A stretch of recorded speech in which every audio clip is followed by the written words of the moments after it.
Welcome to defence 72। भारतीय सुरक्षा बल, फिर चाहे वो आर्मी हो, नेवी हो या एयरफोर्स, इनकी ताकत को शब्दों में बयां करना शायद मुमकिन नहीं। तमाम ऑपरेशंस और मिशंस के दौरान इनका दमखम भारत समेत दुनिया ने देखा है। बात जब वायुसेना की आती है तो इनकी ताकत बढ़ाते हैं फाइटर प्लेन्स। सुखोई, तेजस और राफेल जैसे मॉडर्न फाइटर जेट्स भारत की सुपीरियोरिटी को दर्शाते हैं। दुनिया भर में कई तरह के फाइटर जेट्स हैं, जैसे 4th जनरेशन फाइटर जेट्स और 5th जनरेशन। इसी साल फरवरी में एरो इंडिया 2023 हुआ था, जो कि एरोस्पेस और डिफेंस सेक्टर में सबसे बड़ी प्रदर्शनी है। इसमें अमेरिकी वायुसेना का F-35A 5th generation fighter jet है, जिसे एरो इंडिया एग्जीबिशन में कई बार दर्शाया गया था। कई देश 5th जनरेशन एयरक्राफ्ट विकसित करने में जुटे हैं। 3 ऐसे देश हैं जिन्होंने मुख्य रूप से फंक्शनल 5th जनरेशन एयरक्राफ्ट बनाए हैं। इसमें अमेरिका का F-22 और F-35 लाइटनिंग है।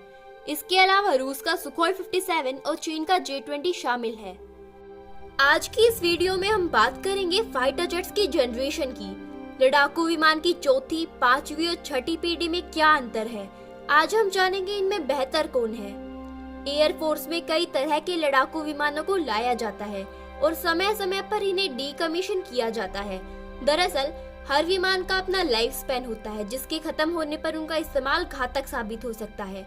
इसके अलावा टेक्नोलॉजी को भी अपग्रेड किया जाता है। फिलहाल कुछ देशों के पास 5th जनरेशन फाइटर जेट्स है। 6th जनरेशन को भी अब कई देशों में अवधारणा माना जा रहा है।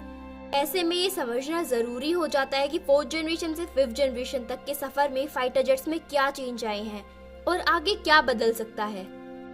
4th जनरेशन फाइटर जेट्स, चौथी पीढ़ी के ये फाइटर जेट साल 1980 से सेवा में रहे हैं और साल 1970 के कॉन्सेप्ट पर आधारित थे। हालांकि अब ये आउटडेटेड हो चुके हैं। इनमें बाहर की तरफ लगे हथियार और पुराने फ्रेम डिजाइन की वजह से इनका इस्तेमाल करते रहना अब ठीक नहीं माना जाता। 5th जनरेशन फाइटर जेट, 5वीं पीढ़ी के लड़ाकू विमान 21वीं शताब्दी की शुरुआत में बनी टेक्नोलॉजी पर आधारित है। इनकी स्पेशलिटी की बात की जाए तो ये पावरफुल है और इनमें कई क्षमताएं हैं। इनकी खासियत की वजह से इन्हें रडार पर डिटेक्ट करना बेहद मुश्किल हो जाता है।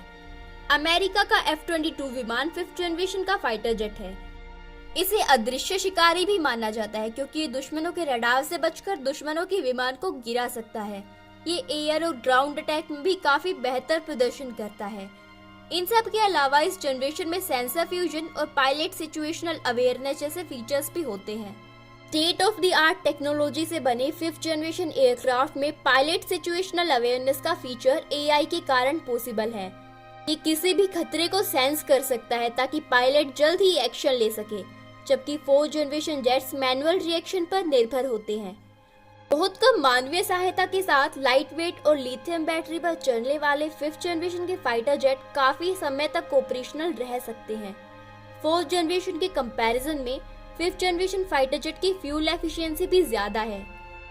चौथी जनरेशन की विमान मुख्य तौर पर मिसाइलों पर निर्भर होती है, जबकि 5th जनरेशन वाले हथियारों के साथ साथ रडार पर भी निर्भर होते हैं, जिससे टारगेट की एग्जैक्ट ट्रैकिंग और हमले संभव हो। मिराज, USA का F-15 और F-16 और रूस का Su-27, MiG-29 ये 4th जनरेशन की फाइटर जेट्स हैं। वहीं बात जब 6th जनरेशन की आती है तो अभी इसे अवधारणा ही माना जाता है।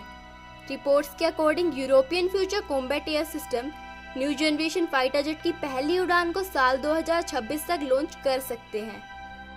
माना जा रहा है कि इन फाइटर जेट्स में एडवांस इमर्जिंग टेक्नोलॉजी जैसे कि modular design, machine learning, artificial intelligence, virtual and augmented reality शामिल हो सकते हैं।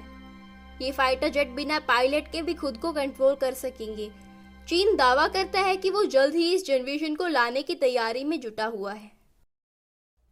Thanks for watching.